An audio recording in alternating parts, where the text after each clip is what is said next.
சரி, அடுத்தது தசாபுத்தி பலன்கள். அதுவும் பெரிய அளவுல ஒண்ணும் பண்ணிடாது, பயப்படாதீங்க. 20% தான் பேசும். அப்ப அது ஒரு 20, இது ஒரு 20, அது ஒரு 15, மொத்தம் 35. இந்த 35% என்பதுதான் பரிகாரங்களுக்கு உட்பட்டது. அதனால மனசுல தெளிவா வச்சுங்க. இந்த 35%க்கு மட்டும் தான் திசாபுத்திக்கு பரிகாரங்கள் செய்யலாம். அந்த பாதிப்புகள் குறைய வாய்ப்பு இருக்கு. கோச்சாரப்படி உள்ள பாதிப்புகள் அந்த பரிகாரங்கள் செய்தால் குறைய வாய்ப்பு இருக்கிறது.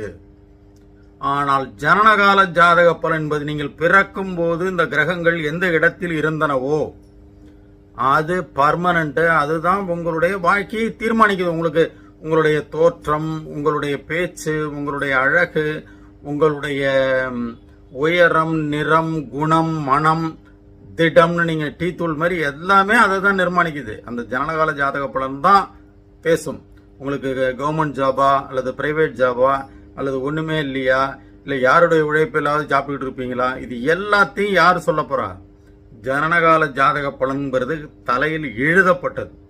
அதற்கு நீங்கள் பரிகாரங்கள்லாம் சொன்னா தயவு செய்து அதெல்லாம் வேஸ்ட் தான். இப்ப ஒருத்தருக்கு அரசு வேலை கிடைக்காது அப்படின்னு இருக்குன்னு வச்சுங்க, அதுல தலைகீழ் நின்னாலும் அரசு வேலை கிடைக்காது, ஒரு 0.05% கூட வாய்ப்பு இல்லை அப்படின்னு தெரிஞ்சிட்டால் அவங்க அந்த தேவையில்லாம அதுல போய் தன்னுடைய முயற்சிகளை தொடர வேண்டிய அவசியம் இல்லை. இது என்ன சார் நீங்க நம்பிக்கையை தன்னம்பிக்கையை குறைக்கிற மாதிரி பேசுறீங்களே அப்படின்னா முயற்சி பண்ணி பாருங்க.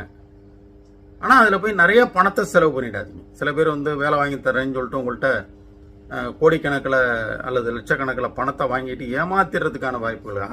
அந்த ஒரு எச்சரிக்கை. நீங்க பரீட்சை எழுதுங்க, முயற்சி பண்ணுங்க, தொடர்ந்து படிங்க, தேர்வுகள் எழுதுங்க, அதுல எனக்கு ஒன்றும் தடை இல்லை. நீங்க பாட்டு முயற்சி என்பது எல்லாவற்றுக்கும் மேல. முயற்சி என்பது திருவினையாக்கும்னு வள்ளுவர் சொல்லியிருக்காருன்னா அது கரெக்ட் தான். நீங்க அது செய்யுங்க, அதுல எனக்கு ஒன்றும் தடை இல்லை. ஆனால் வாய்ப்புகள் குறைவு, அதுல போய் ரொம்ப முட்டி மோதிட்டு இருக்காதீங்கன்னு அட்வைஸ் பண்றோம். அப்ப ஜனனகால ஜாதக பலன் என்பதுதான் ஒருவருடைய வாழ்க்கையை, அவருடைய மன வாழ்க்கையை, அவருடைய தொழிலை, அவருடைய உடல் நலத்தை, என்னென்ன நோய்கள் வரும் அதை கொண்டு நம்ம அதில் தெளிவாக எழுதி கொடுக்குறோம். இந்தந்த நோய்களுக்கு நீங்கள் ஆட்பட நேரும் அல்லது உங்களுக்கு நோயே வராது. அதை எதை வச்சு சொல்றோம் அப்படின்னா நம்ம வரிசையாக அந்த ஒவ்வொரு எபிசோட்லையுமே பார்க்க போறோம். வரிசையா 1ஆம் இடம் என்பது என்ன, 2ஆம் இடம் என்பது என்ன, உங்களுக்கு புரிகின்றவரை உங்களுக்கு எப்படி புரியுமோ. ஒரு சாதாரண எளிய ஜோதிடம் பற்றி எதுவுமே அறியாத ஒருவர் கூட தெளிவாக புரிந்து கொள்ளும் வகையிலே இந்த பகுதிகளை வெளியிட இருக்கிறேன். அதை நீங்க தெளிவா பார்த்துக்குங்க.